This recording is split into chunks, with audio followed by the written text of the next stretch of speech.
Bonjour, bienvenue à l'atelier cuisine de la Grénothèque, médiathèque Le Séquoia. Aujourd'hui, nous allons préparer un velouté de potimarron. Pour ce faire, vous allez acheter un potimarron dont la peau, l'écorce, vous aura semblé très belle parce que cette fois-ci, nous n'allons pas le peler. Il nous faut 100 g de parmesan. Il nous faut un pot de crème épaisse, l'équivalent de 4 cuillères à soupe de crème. Il nous faut pour la décoration un petit peu de verdure. Alors ici c'est de la coriandre, mais ça peut être aussi du persil. Il nous faut du gros sel et il nous faut du poivre 5 baies. Maintenant nous allons détailler les étapes de la recette.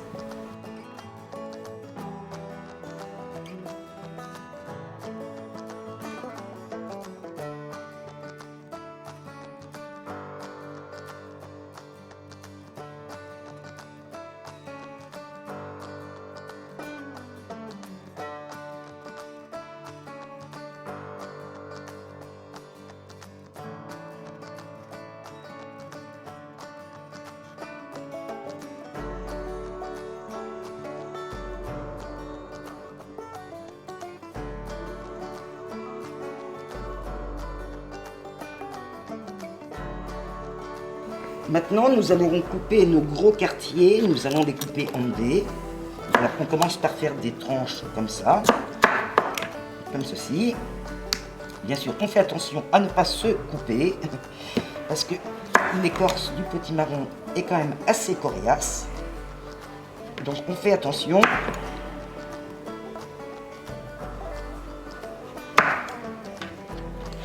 Et on coupe en dés. Relativement régulier, ce qui est toujours meilleur pour une cuisson rapide et efficace. Voilà, notre potimarron est maintenant coupé en dés. Donc ces dés, nous allons les mettre dans une cocotte. Hop. Maintenant, bien sûr, nous allons couvrir nos dés avec de l'eau. Comme ceci. On fait attention à ce que tous les dés soient bien immergés. Ah, encore un petit peu. Et nous n'oublions pas de mettre le sel, du gros sel. C'est quand même le meilleur. Voilà, une bonne pincée, comme ceci. Mais ça, c'est pareil, on pourra rectifier l'assaisonnement à la fin de la recette. Voilà, bah écoutez, là c'est parti pour environ 15 minutes de cuisson.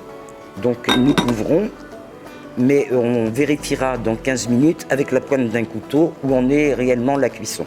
Voilà, c'est parti.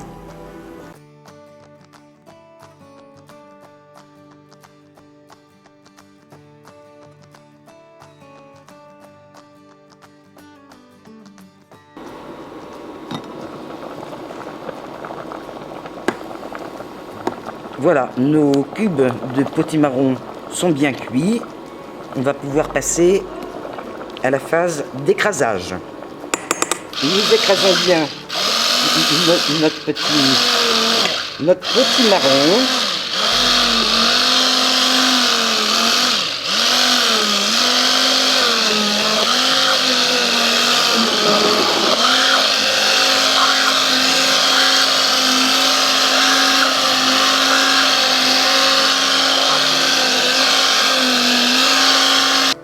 Alors voilà ce que ça donne. Notre velouté là a vraiment une très jolie consistance.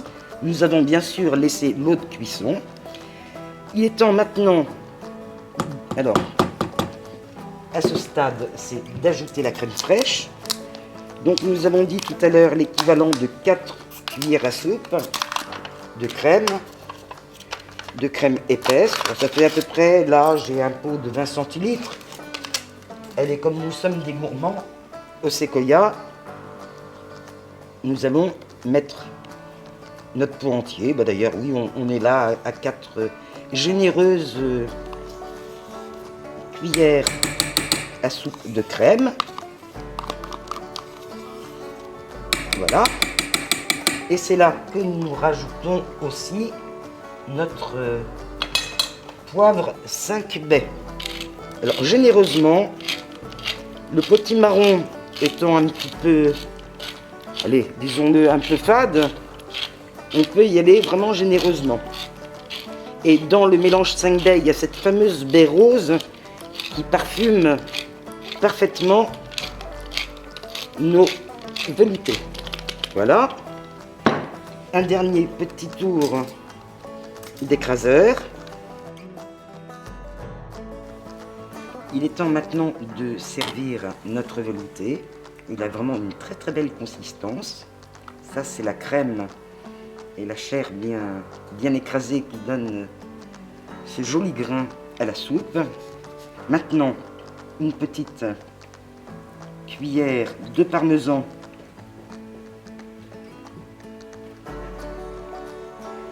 dans chacun de nos petits bols. Il reste du parmesan, après chacun en remettra à sa guise. Et nous allons finir par une petite note de verdure, voilà, une petite feuille de coriandre, pour ajouter un peu de vert dans tout cet orange. Voilà, nous avons proposé une première recette, donc le velouté de potimarron, en espérant que ça vous a plu et que vous aurez à cœur de la refaire chez vous.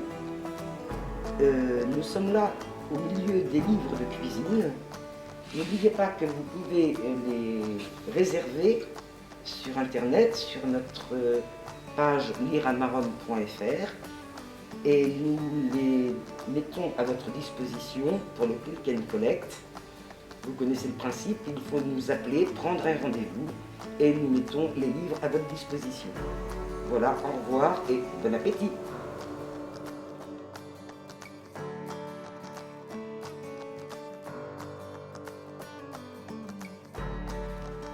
Surtout, n'oubliez pas de récupérer les graines du potimarron qui seront bienvenues, bien sûr, à la grainothèque du Séquoia. Alors voilà comment nous allons faire. Nous allons mettre nos graines qui sont toujours enveloppées de la gangue de chair et nous allons les recouvrir d'eau. Voilà, généreusement. Alors, il va falloir les laisser tremper et de temps en temps, vous voyez, essayer d'éplucher comme ceci. Alors c'est un peu gluant, c'est pas très agréable, mais bon, c'est pas plus grave que ça. Voilà. On triture, on laisse bien tremper. Bon, je ne vous cache pas que ça peut prendre 2-3 jours. Par contre, veillez bien à changer l'eau, car vous verrez qu'au bout d'un moment, l'eau va fermenter. C'est normal, c'est le sucre, avec la chaleur aussi qu'il fait dans les appartements et dans les maisons, c'est le sucre qui va travailler. Donc il faut éviter que ça fermente. Donc voilà, on va changer l'eau.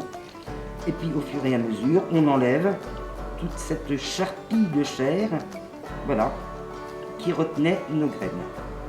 Une fois que cette phase sera faite, on aura bien récolté les graines comme ceci. On les fera sécher à plat sur un papier absorbant, en veillant bien à ce que les graines ne se chevauchent pas. Et voilà, et dès qu'elles seront sèches, et bien écoutez, on met ça dans une petite enveloppe et ça prend sa place tout naturellement à la grainothèque. Bon, en ces temps de confinement, c'est sûr que ce n'est pas facile, mais nous connaîtrons certainement des jours meilleurs. Au revoir!